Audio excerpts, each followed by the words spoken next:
Hello मीरे. अरे, तू कुठे गेलीस? तू मेडिटेशन करतेस का?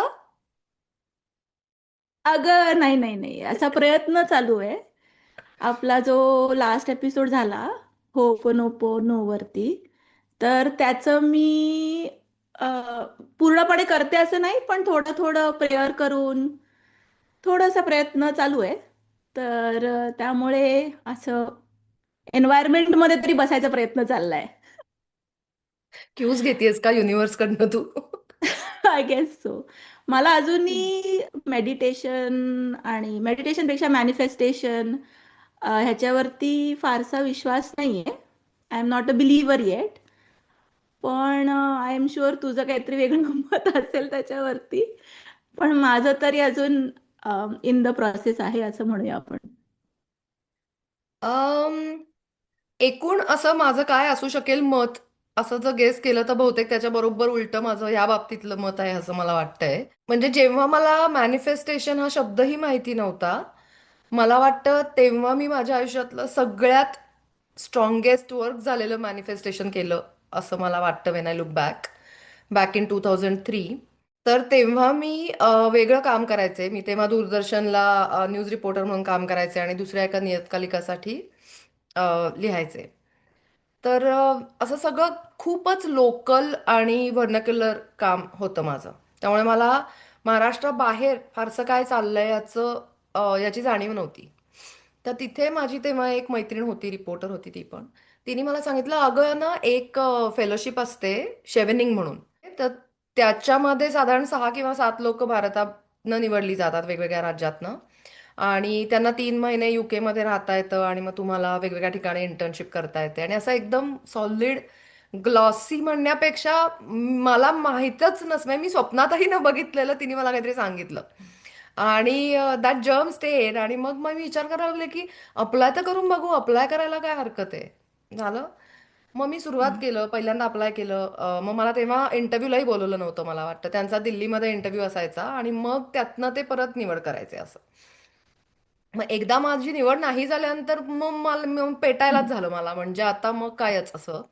आणि मग मी हळूहळू त्याच्यावर काम करत गेले की माझं काम जे आहे, तर ते पण त्या लायकीचं हवं ना साधारण, की म्हणजे मी अप्लाय करून त्याचं पुढे काहीतरी होईल असं. तर हम्म. हळूहळू मला वाटतं रिपोर्टर म्हणून पण तुम्ही ग्रो होत जातात जसे तुम्ही जास्त वर्ष काम करता.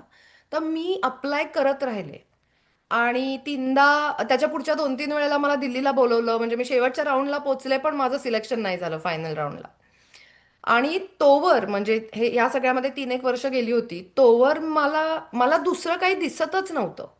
म्हणजे मी सकाळी उठले की पहिला चहा प्यायच्या आधी मी शेव्हनिंगचं जे ते पत्रक असतं ते घेऊन, म्हणजे आय वॉज देअर ग, फक्त त्यांनी फेलोशिप द्यायची बाकी होती. तर एवढं मी दिवस रात्र माझ्या डोक्यात फक्त ते एकच होतं. म्हणजे of course I work towards it. पण ज्या दिवशी मला ती फेलोशिप मिळाली ना, म्हणजे मला असं वाटलं की ऍक्च्युली तुमचे ड्रीम्स डू कम ट्रू. आणि hmm. I did go there. मी कार्डिफ युनिव्हर्सिटीमध्ये गेले, 3 महिने शिकले, मला BBC मध्ये इंटर्नशिप करायला मिळाली. म्हणजे हे मी कधी इमॅजिनही केलं नव्हतं ग. पण जेव्हा मला ते असं तो जर्म मिळाला, गेला, रुजला, मग हळूहळू यू बिल्ड ऑन इट. त्यामुळे मला वाटतं मॅनिफेस्टेशन वर्क्स म्हणजे म्हणजे युनिव्हर्स वर्क्स विथ यू, असं हम्म. मला वाटतं. जे की तुला पटत नाही म्हणलं. नाही म्हणजे पटत नाही इन द सेन्स आय थोडीशी जास्त प्रॅक्टिकल असल्यामुळे मी मी असं कायम I am looking at everything with critical eye. तर मला असं वाटतं की आता तुला for this in this example तुला हे मिळालं because you put in a lot of hard work towards it right. तर तू हार्डवर्क केल्यानंतर तुला त्याचे रिझल्ट मिळाले. ह्यात मला असं असं अगदी युनिव्हर्सल थँक्यू म्हणण्यासारखं काही वाटत नाहीये. म्हणजे ऑब्विस आता मी चढले तर एव्हरेस्टच्या म्हणजे पोचेनच ना. Obviously there is luck factor in it but still ultimately hard work leads to result is kind of my take on things. 100%. त्यामुळे मला वाटतं की हे मॅनिफेस्टेशन किंवा हा जो हेकेखोर स्वभाव किंवा एकदा डोक्यात घेतलं की घेतलं टाईपचे जे आपण म्हणतो, ज्याला ही वेगळी वेगळी त्याच्यातलीच असे शेड्स आहेत ना, तर इट हम्म. कीप्स यू फोकस्ड असं मला वाटतं. म्हणजे hmm. Only manifestation plus laziness और no action to get to it equals to day dreaming. म्हणजे असं माझं माझं एक मी गणित ठेवलंय. आणि manifestation plus hard work, that is the reality, then that becomes your reality. त्यामुळे तू म्हणतेस त्यात पॉइंट आहे, पण ते हार्डवर्क करत राहण्यासाठी जी ऊर्जा पाहिजे ती कधी कधी बाहेरनं मिळत नाही ज्या परिस्थितीत आपण तेव्हा असतो. तर ती तुम्हाला to keeps you you know running towards it, त्याच्यासाठी मला हा फोकस, हा गोल, तर तो मला यातनं मिळतो बहुतेक. तर मला असं एक एक्सपिरियन्स आहे माझ्या आयुष्यात जिथे हार्डवर्क केला नसावा मी असं आपण म्हणूया कारण ह्याच्यात तुम्हाला कळेल कारण ह्याच्यात हार्डवर्क करण्यासारखं काही नव्हतं. तर मागच्या बऱ्याच एपिसोड्समध्ये मी म्हणले की मी युएसला आले आणि then I was alone for a long time in US. तर तेव्हा मी माझ्याकडे एक असा छोटासा गणपती होता आणि ही वॉज माय फ्रेंड म्हणजे अ, कधी मला लोनली वाटलं किंवा काही अगदी खूप कुठलं तरी मोठी परीक्षा येणार आहे की इट वॉज ऑलवेज की गणपती तू आहेस ना you take care of this okay. असा होता तो गणपती ठीक आहे आणि माझ्या घरी गणपती बसत नाहीत. तर जेव्हा मास्टरला गेले तेव्हा एक साधारण लग्न करायचं वगैरे असं जेव्हा विचार केला की तर मुलाचे काय गुण असले पाहिजेत की मुलामध्ये काय गुण असले पाहिजेत त्याच्यापेक्षा माझं क्रायटेरिया नंबर वन क्रायटेरियापेक्षा विश होती की त्याच्या घरी गणपती बसत असावे की किती मस्त होईल की मग मला खूप असं गणपती असा साजरा करता येईल व्यवस्थित असं नीट असा. So that was my wish असं मनोमन एक होतं की असं अरे तुझी मला हे करता येईल. आणि happen chance somehow Amit came in to my life असं मी त्याला भेटल्या भेटल्या पण असं काही विचारलं नव्हतं की गणपती बसतात का रे तुझ्याकडे मग आपण पुढे बोलू वगैरे. Obviously love thank marriage you मध्ये मिरे. तर तुला माझा एक एक्सपिरियन्स सांगते. आता त्याला मॅनिफेस्टेशन म्हणायचं का नाही मला माहिती नाही, पण everything just work together for me असं मला वाटलं. मी जेव्हा अमेरिकेमध्ये आले तर मी जे काम करत होते ते मी इथे काही करू शकत नव्हते. मग जेव्हा मला ईएडी मिळालं आणि नंतर काम करायला सुरुवात केली, तेव्हा कुठेतरी असा एक छोटा जॉब मला मिळाला. पण त्याच्यानंतर तेव्हा तो जॉब करत असताना मला असं वाटायचं नाही मी की मला हा पेचेक नकोय. मला पूर्ण या ज्या पेचेकवर घर चालू शकतं असा पेचेक हवाय. हा. तर तिथपर्यंत पोहोचायचं कसं, कारण माझं आधीचं शिक्षण आणि हे सगळं त्याच्याशी अलाईन होणारं मला कुठलं तरी फील्ड शोधायचं होतं. तर मग ते शोधून त्याच्या परीक्षा देऊन म्हणजे मी जो कोर्स केला, मी जे सर्टिफिकेशन घेतलं सीबॅक म्हणून म्हणजे बिझनेस अनालिसिस, म्हणजे that was the start 10 years back. पण त्याची एक अशी 3 तासाची परीक्षा असते. ती अशी म्हणजे फिजिकल तुला क्लासरूममध्ये जाऊन ती परीक्षा द्यायची असते तुला वगैरे असं त्याचं खूप होतं. आणि त्याचा सक्सेस रेट पण खूप कमी असतो. त्यामुळे मी सुरुवातीलाच मग आता आपण इतकी वर्ष झाली आता आपण नापास होणारच इथून सुरू केलं. पण मग मी जिथे तेव्हा राहायचे अपार्टमेंटमध्ये तिथेच मला त्याच अपार्टमेंटमध्ये अजून एक जण मिळाली जी की हे सर्टिफिकेशन करत होती.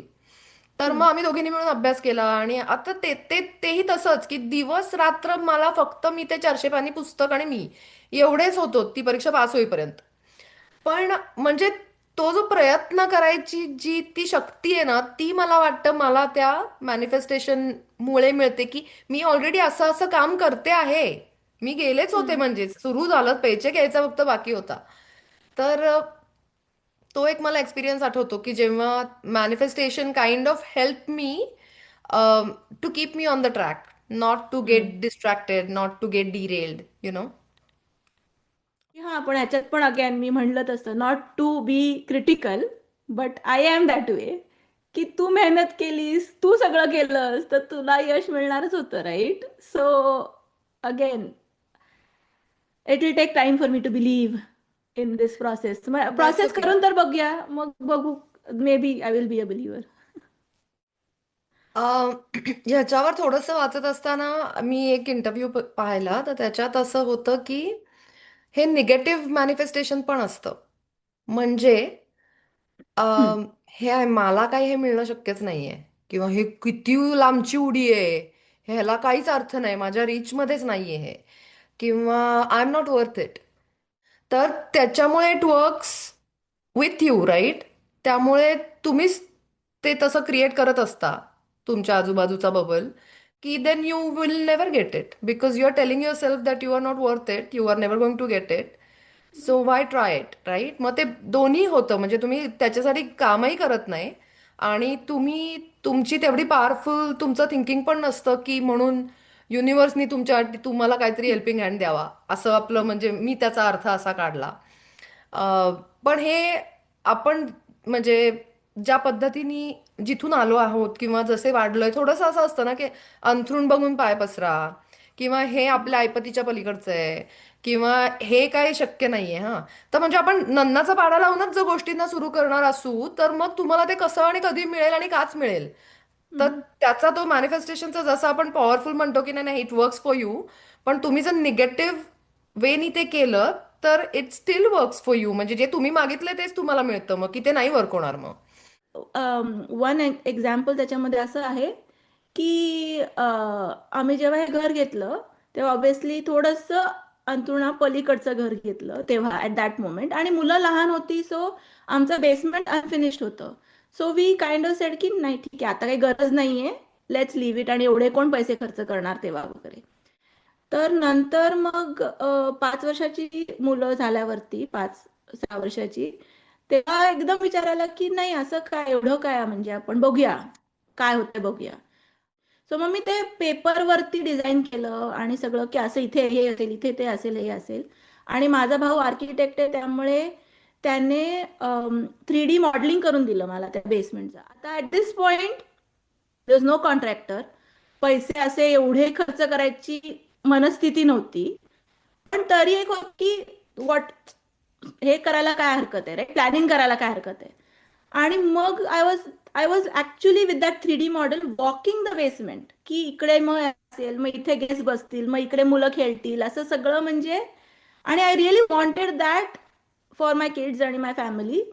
तर मग somehow it, after 6 months somehow कुठून तरी पैसे, नो, नॉट लाईक असं अगदी लॉटरी लागली, बट सोय झाली, इच्छा वाढली, आणि you work hard towards it. आणि मग कॉन्ट्रॅक्टर मिळाला, आमच्या बजेटमध्ये करून देणारा कॉन्ट्रॅक्टर मिळाला. असं सगळं kind of fail in place. So तेव्हा अगेन, पण ते ऍक्टिव्ह मॅनिफेस्टेशन नव्हतं, ते इट वॉज अ विश, आणि मग रिचेबल आय थिंक गोल होता.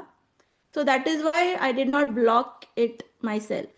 तर मीरे माझ्यापुरतं मला असं कळलेलं आहे की मनातलं जे फिअर किंवा जी भीती आहे की हे मला मिळणारच नाहीये किंवा हे मिळायला मी लायकच नाहीये, तर ही जी फॉरगिव्हनेस प्रेयर आहे ती आणि इतर काही मेडिटेशन करून जर हे if our mind can go off that fear तर मग मॅनिफेस्टेशनचा रस्ता फ्रीवेच असणार आहे असं आपलं मी धरलंय म्हणजे. मी तुझी स्टुडंट असल्यासारखी मी फॉलो करते तुझा रस्ता. बघू आता वेअर वी एंड अप. मी चुकले तर आपल्या दोघींना एक लांब रस्ता पडेल पण तरी ठीकच आहे. चालतंय, कोणाला घाई आहे. कोणाला घाई आहे. ओके, भेटूयात मग. चल चिरीमिरी. चल, चिरीमिरी, बाय.